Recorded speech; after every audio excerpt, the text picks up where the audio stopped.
When I first met Claire, I thought I had stumbled into a second chance at life. I was 34, recently divorced, and convinced love wasn't meant for me. But Claire had this way of pulling me in. She was radiant, ambitious, and carried a kind of warmth that made me forget the bitterness of my past. Within 6 months, we were living together. Within a year, she began hinting at marriage and children. The irony, of course, was that I couldn't have children. At 25, I had been diagnosed as sterile after a long string of hospital visits. My ex-wife had known about it, and while we had struggled with the weight of infertility, she eventually decided she wanted biological kids. That was the beginning of the end for us. I never blamed her, just the cruel twist of biology. But with Claire, I never talked about it. Not yet. Maybe it was cowardice, maybe it was fear that if I told her, she'd walk away like my ex. So I buried it under the rug, convincing myself that one day I'd open up. One day I'd tell her. One day. Then came the night she told me she was pregnant. We were having dinner, nothing out of the ordinary. Claire set her fork down, folded her hands, and said with this beaming glow on her face, "I have news. You might want to sit down for this." I laughed nervously. "You're scaring me." "What is it?" "I'm pregnant," she whispered, tears welling in her eyes. "It's our miracle baby." For a moment, the room tilted. The words didn't register. Pregnant? Our baby? That wasn't possible. My throat closed up. I tried to swallow, but my chest felt like it was caving in. Still, she looked so happy, radiant in a way I had never seen before. I forced a smile, playing along. "Wow, that's, incredible. A miracle." Inside, my mind was spinning. I knew it wasn't mine. Couldn't be. The only way Claire was pregnant was if someone else had put that child in her. That night, while she slept peacefully beside me, I stared at the ceiling, replaying the last few weeks. She had been spending late nights at work. She had suddenly started guarding her phone, stepping out of the room whenever she got texts. I brushed it off as paranoia before, but now the pieces started to fit. I didn't say anything the next morning, or the day after that. Instead, I watched, observed, collected. And then one afternoon, fate intervened. Claire left her phone on the kitchen counter when she jumped in the shower. My hands trembled as I picked it up. I knew it was wrong, I knew I was violating her trust, but hadn't she already destroyed mine? I opened her messages. There it was. A string of texts to a man named Mark. The kind of messages that leave no room for doubt. "Last night was amazing. I can't wait to see you again. Don't worry, he doesn't suspect anything." And then, the kicker. "He thinks this baby is his. He'll never know." I dropped the phone on the counter like it had burned me. My chest ached. My stomach churned. Every laugh we'd shared, every whispered promise, it all dissolved into a sick, bitter joke. But here's the thing, I wasn't broken. Not this time. Not like with my ex. Because this time, I held a card Claire didn't know about. She thought she had me fooled. She thought I'd raise another man's child without question. But she didn't know the truth, that I had been sterile for nearly a decade. The next morning, she floated into the kitchen, humming as she poured herself coffee. She looked at me with a kind of innocence that made my skin crawl. "You okay, babe? You've been quiet lately." I smiled. I actually smiled. "I'm fine. Just thinking about the future." She leaned over, kissed my cheek, and whispered, "It's going to be perfect. Trust me." Oh, I trusted her, all right. Trusted her enough to let her believe I was blind. Trusted her enough to wait. To plan. To let her dig her own grave one lie at a time. Because when the truth came out, it wouldn't just end the relationship. It would ruin her carefully crafted fantasy. And I couldn't wait to watch it all unravel.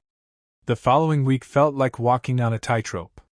Claire floated around the apartment glowing like a goddess of motherhood, while I kept my mask firmly in place. She thought I was stunned into silence, overwhelmed with joy. But every time she touched her belly, talking about our child, bile rose in my throat. I started keeping a private journal, documenting everything. Screenshots of her texts, notes about her whereabouts, timelines that didn't add up. It wasn't about revenge, at least not at first. It was about having the truth lined up, undeniable, ready to be unleashed when the time came. And then came the doctor's appointment. Claire wanted me there, wanted us to hear the heartbeat together. I almost laughed at the irony. Sitting in that room, watching the blurry image flicker across the ultrasound screen, I felt like a ghost in my own life. The nurse congratulated me. "Congratulations, Dad. That's your little miracle." I clenched my jaw and nodded. "Yeah. Miracle." On the drive home, Claire rested her head on my shoulder. "I can't believe how lucky we are," she whispered. That was the moment I decided. Enough waiting. Enough pretending. The very next evening, I set the trap. "Claire," I said softly over dinner, "I want to talk about the baby." Her eyes lit up instantly. "Of course. I've been waiting for you to open up about it. What's on your mind?" I leaned forward, steadying my tone. "I just keep thinking, this really is a miracle, isn't it? Because the truth is, I can't have children. I've been sterile since I was 25. Doctors confirmed it. There's no chance I could father a child." The color drained from her face so fast it was almost comical. She blinked, mouth opening and closing like a fish out of water. What are you talking about?" "I'm talking about the fact that this baby," I said, pointing toward her stomach, "isn't mine. And you knew that. Or maybe you didn't. Either way, now you know I know." She stammered. That's not possible, you must be mistaken." "I'm not mistaken." I cut her off. "But I'll tell you who is. You. You thought you could manipulate me into raising another man's child. You thought I'd never question it. But you forgot one critical detail. Biology doesn't lie." Tears filled her eyes, but they weren't the tears of guilt. They were the tears of someone whose plan had just exploded in her face. "Please let me explain." "Explain what?" "That you've been seeing Mark? That you text him how amazing last night was while you share my bed? That you told him I'd never suspect?" I slammed her phone on the table, screen lit up with the damning messages I had screenshotted. Her shoulders crumpled.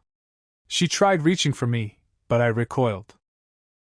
"This whole time," I continued, my voice ice, "you've been lying to me, laughing at me behind my back. But here's the thing, I'm not your fool. And I won't be your cover story." The silence between us was suffocating. She sobbed into her hands, muttering apologies, swearing she didn't mean for it to happen, swearing she still loved me. But her words were just noise now. I stood, grabbed my coat, and headed for the door. "Pack your things, Claire. By tomorrow I want you gone. I'll send the evidence to Mark's wife too. She deserves to know the man she married is playing house with you." "Please," she cried. "Don't do this. We can fix it." I paused at the doorway, looked back one last time, and said, "No. What's broken here can't be fixed. The miracle baby you dreamed up? That miracle is the end of us." The fallout was messy. Word spread fast. I sent the screenshots to Mark's wife, who wasted no time in blasting the truth across social media. Suddenly, Claire wasn't the glowing mother-to-be. She was the woman who tried to trap a man with another man's child. Friends turned their backs. Her own family called me privately, apologizing for her behavior. And me? For the first time in years I felt free. It hurt, of course. Betrayal always does. But it also clarified something deep inside me. I'd rather walk alone than be shackled by lies. A few weeks later, as I sat in a quiet cafe sipping coffee, my phone buzzed with yet another message from people who'd heard about what happened. Some offered sympathy, some praised me for standing my ground. I smiled faintly. Because at the end of it all, Claire was right about one thing. It was a miracle. Not the baby, but the fact that I finally walked away before her lies destroyed me.